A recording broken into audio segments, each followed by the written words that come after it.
बिस्मिल्लाहिर्रहमानिर्रहीम। मैं हूं मोहम्मद आसिफ चौधरी और हमारी इनकम टैक्स ऑर्डिनेंस 2001 पे जो लेक्चर की सीरीज़ चल रही है उसमें हम आज सेक्शन 153 पे पहुंच आए हैं। बड़ा इंपॉर्टेंट सेक्शन है जिसने payment for goods and services and contracts के जब पेमेंट्स होती हैं तो उनमें जो टैक्स विद हेल्ड हो जाता है। जैसे कि आप गुड्स किसी से परचेज़ करते हैं, जब आप उसको पेमेंट देते हैं तो वो जो पेमेंट देने वाला है सेलर, वो पहले उसमें से टैक्स काट लेता है as a withholding agent. इसी तरह कोई कॉन्ट्रैक्ट हो रहा है, कोई सर्विसेज हैं, तो उस पर मुख्तलिफ इंडिविजुअल का रेट कुछ और है, एओपी का कुछ और है और कंपनी का कुछ और रेट है। उसके मुताबिक टैक्स सर्विसेज अगर आप दे रहे हैं तो उस पर 11% टैक्स कट रहा है। अगर आप नॉन कंपनी हैं और आपके इसकी सप्लाईज पे आपका परचेज़र जो है वो उसका काट रहा है 5.5%, कंपनी है तो 5% काट रहा है। तो इसी तरह किसी सर्विसेज के अगेंस्ट ज़्यादा कट रहा है, किसी के कम कट रहा है, तो वो सारे जो हैं वो 153 में आते हैं। हमारे सेक्शन 153 में जितनी भी पेमेंट्स हैं अगेंस्ट गुड्स हैं, अगेंस्ट सर्विसेज हैं या कॉन्ट्रैक्ट हैं, वो सारी इसमें आती हैं। तो आज ये हम पढ़ेंगे, तो इसलिए ये बहुत इंपॉर्टेंट है उनके लिए जिन्होंने टैक्स विद हेल्ड करना है, उनके लिए जिनका टैक्स विद हेल्ड होता है, वो ऑफिसर जिन्होंने इसको चेक करना है, ऑडिट करना है, विद होल्डिंग टैक्सेस में अवेलेबल हैं, और वो कंसल्टेंट्स जो ये चीज़ें देख रहे हैं, और सबसे बढ़ के स्टूडेंट्स जो सीए के हैं, आईसीएमए के हैं, या फिर वो स्टूडेंट्स कहीं भी फाइनेंस के जो टैक्सेशन पढ़ रहे हैं, उनके लिए ये बहुत इंपॉर्टेंट है। तो इसमें ला क्या कहता है वो हम देखते हैं। Every prescribed person making payment in full part including the payment by way of advance to the resident person. Every prescribed person जो लॉ में प्रिस्क्राइब किया गया है, जब भी वो कोई पेमेंट करता है किसको, जहाँ एडवांस करता है या किसी चीज़ पे ख़रीदने पे करता है नॉन रेजिडेंट पर्सन के, तो उसके लिए क्या होता है, क्लास ए है for the sale of goods. हाँ, अगर किसी ने सेल की है गुड्स की, इंक्लूडिंग टोल मैन्युफैक्चरिंग की है उसने, except where the payment is less than 75,000 rupee in aggregate during the financial year. अगर किसी की पेमेंट किसी ने सेल्स की है और उसको पेमेंट मिलनी है तो उस पे वो टैक्स विद हेल्ड होगा, सिवाय उसके कि अगर वो 75,000 से कम है। फिर for rendering and providing of services, जहाँ किसी ने सर्विसेज दी हैं, प्रोवाइड की हैं, except where the payment is less than 30,000।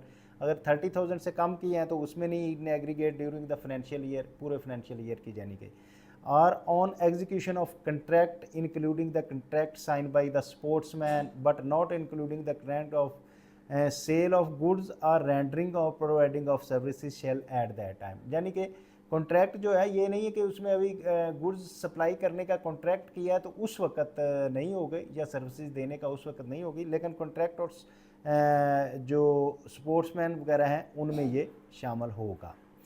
Making the payment deduct tax from the gross amount payable including the sale tax if any at the rate specified in division 3 of part 3 of the first schedule। तो इसके rates जो है ना, जो मैं बता रहा था, किसी पे 5.5 है, किसी पे 5% है, किसी पे 10% है, तो डिवीजन 3 में जो है ना वो पार्ट 3 के जो फर्स्ट शेड्यूल के हैं उसमें वो दिए हुए हैं सारे रेट्स।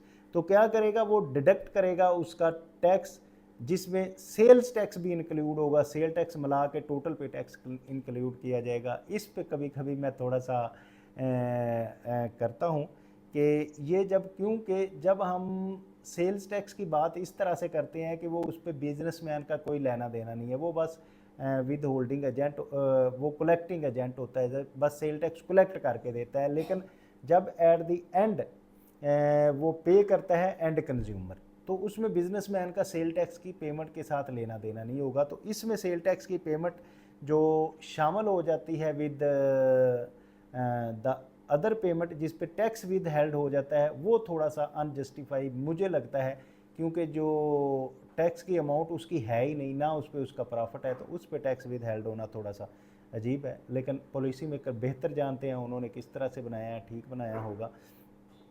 इसमें एक प्रोवाइजो है, provided that where the receipts of the payment under clause B receives the payment through an agent or any other third party, the agent or the case may be, the third party retains service charges fee by whatever name called from the payment and remit or receipts. The agent of the third person shall be treated as having paid the service charges fee by the recipient and the recipient shall collect tax along with the payment received. तो अब ये है कि अगर कोई agent लगाया गया है किसी से कलेक्शन करने के लिए, कोई थर्ड पर्सन से सर्विसेज के चार्ज कलेक्ट करने के लिए जो एजेंट है, अब जो एजेंट को ज़ाहिर है फ़ी दी जाती है, उस फ़ी में भी पे करने वाला जो है वो टैक्स कलेक्ट करेगा। तो टैक्स हमेशा कलेक्ट करना होता है जिसने पेमेंट देनी होती है उसने, और को कलेक्ट करके विदिन 7 डेज़ गवर्नमेंट की ट्रेजरी में जमा करवाना होता है।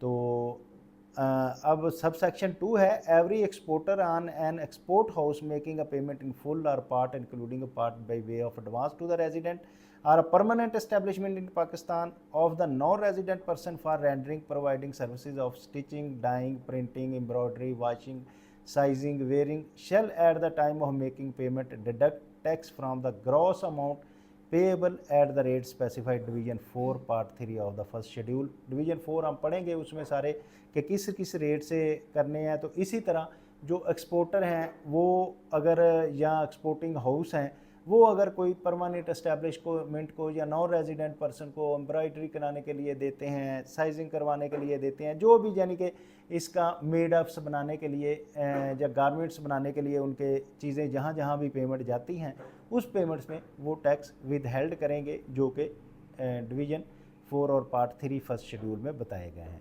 इसी तरह सब सेक्शन 3 है, the tax deductible under section 1 and under subsection 2 of this section on the income of the resident person or shall be minimum। तो रेजिडेंट पर्सन की इनकम पे जो टैक्स डिडक्ट होगा वो मिनिमम टैक्स होगा, प्रोवाइडेड दैट कब होगा, the tax deducting under clause A of subsection 1 shall not be a minimum tax where the payment are received on sale or supply of goods by, कि वो minimum tax नहीं होगा कब, जब वो पेमेंट रिसीव किससे होगी, company being a manufacturing of सब गुड्स, उस कंपनी से जब जो इन चीज़ों को मैन्युफैक्चर कर रही है, और public company listed on the registered stock exchange in Pakistan, यहाँ के पब्लिक कंपनी जो है स्टॉक एक्सचेंज में लिस्टेड है। क्लास सी है, tax deducted under class C of subsection 1 shall be adjustable if the payment are received by the public company listed or registered person exchange in Pakistan on contract of execution of contract। तो वो adjustable होगी जब execution of contract के लिए ये companies काम करेंगी। इसकी एक्सप्लेनेशन है, for the removal of doubt it is explained that the income of a resident person refer to in sub section 3 means that amount on which the tax is deductible under section 1 or 2 in this section। तो जो amount refer की गई है उसमें वो amount है जिसमें tax deductible है, टैक्स डिडक्टिबल होना है। सब सेक्शन 4 है, द कमिश्नर में on application made by the recipient of the payment. तो जो कमिश्नर है वो application made by the recipient of payment जो है, रिसिपेंट जो रिसीव कर रहा है पेमेंट की, वो अगर कमिश्नर को अप्लाई करता है refer to sub section 1 and after making such inquiry as Commissioner think fit may allow cases where tax deductible under subsection 1 is not minimum and by an order in writing and persons making a payment after deduction of taxes reduce rate but shall reduction is not exceeding 80% of rate specified in the said division। तो इसमें ये है कि जो exemption मिल जाती है, हम उसको कहते हैं कि वो डिडक्शन से एग्जाम्पशन ले लें, तो कमिश्नर को वो एग्जाम्पशन के लिए अप्लाई किया जाता है, तो कमिश्नर उसको दे देता है एग्जाम्पशन, लेकर वो 80% तक की एग्जाम्पशन होती है। बाज़ औक़ात अगर कमिश्नर समझता है कि ये फिट है और इसका टैक्स और कहीं कट रहा है, इसको ज़रूरत नहीं है विद हेल्ड होने की इसके टैक्स, तो उसको 80% तक दिया जाता है। Provided that the commissioner shall issue a reduce rate certificate with in the 15 days of filing of the application of company in advance tax liability by the discharge. तो कमिश्नर जो है एडवांस टैक्स लायबिलिटी डिस्चार्ज होने से with in 15 days जो है उसको approval दे देता है। Provided further that the commissioner shall be deems to have issue the reduce rate certificate upon the expiring of 15 days to the aforesaid company and the certificate shall be automatically proceed and issue in IRS। अगर commissioner with in 15 days नहीं देगा तो automatically जो है IRS से वो issue हो जाएगा। प्रोवाइडेड लेकिन प्रोवाइजो है, आल्सो द कमिश्नर में modify cancel certificate issue automatically by IRS on the basis of reasons to be recorded in writing after providing the opportunity of being heard। कि वो 15 दिन के अंदर अगर कमिश्नर एग्जाम्पशन सर्टिफिकेट नहीं देता तो उसको ऑटोमेटिकली इशू हो जाएगा, लेकिन जो इशू हुआ है उसको कमिश्नर के पास इख्तियार है कि उसको कैंसिल कर दे, ख़त्म कर दे, लेकिन उसके साथ रिकॉर्डेड रीज़न देनी पड़ेगी, इस वजह से इसको कैंसिल कर रहे हैं। और फिर उसको जो रीज़न दी है उसकी हेयरिंग भी देंगे कि ये आपको अपॉर्चुनिटी दी जाएगी हेयरिंग की, ताकि उसको सुनने के बाद उस पर फैसला किया जाए। 5 है subsection 1 shall not apply. Subsection 1 किस पे अप्लाई नहीं होगा? The sale of goods where the sale is made by the importer of the goods and the tax under 148 in respect of the goods has been paid and the goods are sold in the same condition as where the it is imported। तो वो with holding नहीं की जाएगी importer की। क्यों भला? इसलिए उसने इंपोर्ट स्टेज पे ऑलरेडी पहले ही 6% tax with held, advance tax with held करवा दिया है। अब उसकी सप्लाई पे अगर फिर दोबारा विद हेल्ड होगा तो उसका तो बहुत ज़्यादा टैक्स हो जाएगा विद हेल्ड, इसलिए इंपोर्टर को इसमें से एग्जाम्पशन है, लेकिन वो सेम स्टेटेड गुड्स देगा जो उसने इंपोर्ट किए हैं और जिस पे टैक्स पे किया है। सेम स्टेटेड गुड्स अगर बेचता है तो उस पर उसको टैक्स विद हेल्ड नहीं किया जाएगा। A refund of any security deposit, के किसी के पास कोई सिक्योरिटी थी, किसी कंपनी ने ली जी डिस्ट्रीब्यूशन आपको दे रहे हैं, इतनी सिक्योरिटी दें, तो अब जब वो सिक्योरिटी उसको वापस करेगी तो वो तो क्योंकि फॉर सिक्योरिटी पर्पज़ के लिए लिया था तो उस पर भी टैक्स विद हेल्ड नहीं किया जाएगा। इसी तरह डी है payment made by the federal government, a provincial government or local government to the contractor for construction of material supplies to the contractor by the said government or the authority. तो इसी तरह जो payment made by the federal government ने payment करनी है या provincial government ने या लोकल गवर्नमेंट ने करनी है किसी भी कॉन्ट्रैक्ट के अगेंस्ट, कंस्ट्रक्शन मटेरियल के अगेंस्ट, सप्लाई के अगेंस्ट, तो उस पर भी ये नहीं लगेगा। The purchase of an asset under lease and buy back agreement of the मुदारबा leasing company, banking company and financial institution.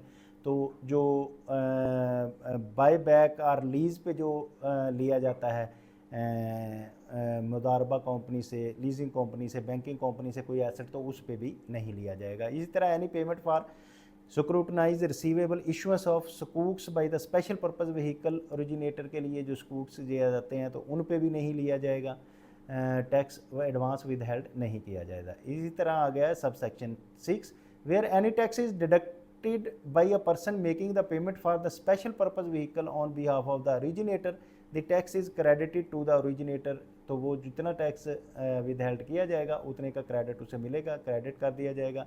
In this section prescribed mean क्या है? ए फेडरल गवर्नमेंट हो सकती है, कंपनी हो सकती है, association of person constitution by under the law हो सकती है, नॉन प्रॉफिट ऑर्गेनाइजेशन हो सकती है, फॉरेन कॉन्ट्रैक्ट्स और कंसल्टेंट हो सकते हैं, कंसोर्शियम और जॉइंट वेंचर हो सकता है, एक्सपोर्टर और any export house for the purpose of this. तो ये जो प्रिस्क्राइब्ड मेंबर हैं जिसको हम विद होल्डिंग एजेंट भी कहते हैं, तो ये होंगे with holding agents. And an association of person having turnover 100 million rupees and above, कि 10 करोड़ से ज़्यादा अगर किसी की टर्नओवर है तो वो भी एओपी होगी। Individual having turnover 100 million rupees and above, अगर 10 करोड़ से ज़्यादा सेल किसी इंडिविजुअल की होगी तो वो भी विद होल्डिंग एजेंट बन जाएगा। मीन ये सारे प्रिस्क्राइब पर्सन मीन जिसको हम विद होल्डिंग एजेंट अपने ज़बान में कहते हैं तो वो बन जाएगा। A person registered under sale tax act having turnover 100 million rupees and more in any of the preceding year, तो जो सेल टैक्स में रजिस्टर्ड पर्सन है उसका पिछले किसी साल में भी 100 मिलियन से ज़्यादा हो गया हो तो वो भी विद होल्डिंग एजेंट है। A person driving income from the business of the construction, sale, residential and other buildings, builder जो हैं वो भी हैं इसके विद होल्डिंग एजेंट हैं। जो बिल्डर्स काम कर रहे हैं उनको भी ये विद होल्डिंग एजेंट है कि कोई भी पेमेंट करनी है आपने तो उसको विद होल्डिंग करनी है। A person driving income from the business of the development and sale of residential and commercial plots, ये भी डेवलपर जो हैं टाउन प्लानर जो हैं वो भी सारे विद होल्डिंग एजेंट हैं। सर्विसेज क्या चीज़ होती हैं? Services includes the accountant, architect, dentist, doctor, engineer, interior doctorate, lawyers and otherwise all the employees की जो सर्विसेज होती हैं उनको हम सर्विसेज में इंक्लूड करते हैं। Sale of goods include the sale of goods for cash and credit whether under the written contract or not, जो सप्लाईज होती हैं। इसी तरह मैन्युफैक्चरर जो है, manufacture mean a person who is engage in production and manufacturing of goods, जो एक चीज़ की पोजीशन को चेंज कर देता है, उसको असेंबल कर देता है, पैक कर देता है, रीपैक कर देता है, जो भी उसको चीज़ को करता है उसको हम मैन्युफैक्चरर की डेफिनेशन जैसे कि पढ़ी थी। तो इसमें क्लास ए है the process by which article singly और combination with other article material component either convertible into another distinct article and product so change transfer and reshape and become the capable of being put to the differently and distinctly कि वो चीज़ जो है वो different हो जाए, उसको assemble कर दिया जाए, उसको कैप कर दिया जाए, पैक कर दिया जाए कि इस तरह से जो पहले चीज़ नज़र आ रही थी उससे मुख्तलिफ हो जाएगी। The process of assembling mixing cutting preparation and goods of any other manner, या मिक्स कर दिया जाए दो चीज़ों को, या कटिंग करके बना दिया जाए, असेंबल कर दिया जाए, ये सारी चीज़ें जो है मैन्युफैक्चरिंग की डेफिनेशन में और मैन्युफैक्चरिंग में आती हैं। टर्नओवर मीन क्या होता है? टर्नओवर मीन आपको पता है कि टोटल जो इसकी सेल्स होती है, द ग्रॉस सेल और gross receipts in inclusive of sale tax and federal excise duty and any trade discount shown on the invoices or bills derived from the sale of goods, ये सारी चीज़ें शामिल करके जो है सेल टैक्स और total sales जो होती हैं वो टर्नओवर होगा। The gross fee for rendering of services and giving a benefit including the commission, और अगर किसी को फ़ी दी जा रही है जो सर्विसेज के अगेंस्ट है तो वो भी सारी ग्रॉस होगी। Gross receipts from the execution of contract execute करने में टोटल जो है वो अमाउंट होगी। The monies share of amount stated above in any association of person for which the company is the member, तो ये सारी चीज़ें इसमें शामिल होंगी। तो इसके बाद 153 क्योंकि बड़ा इंपॉर्टेंट सेक्शन है तो इसकी एक हम अलहदा से ही बनाते हैं। तो उम्मीद है कि आप 153 को अच्छी तरह समझे होंगे और दूसरों के समझाने के लिए इसको लाइक करेंगे, शेयर करेंगे, सब्सक्राइब करेंगे, और अगर कोई प्रॉब्लम इसमें आए तो वो आप कमेंट बॉक्स में कमेंट कर सकते हैं। इसके बाद अगले लेक्चर में हम एक्सपोर्ट्स के बारे में पढ़ेंगे कि एक्सपोर्ट में किस तरह से आपने टैक्स विद हेल्ड करना है, और एक्सपोर्टर्स का जो बाहर से पैसा आता है उसमें बैंक विद हेल्ड कर लेता है, और किस तरह से फाइनल होगा, किस तरह से मिनिमम होगा, ये सारी चीज़ें हम अगले लेक्चर में पढ़ेंगे। तो यहाँ रहिए, खुश रहिए, हैव अ नाइस डे।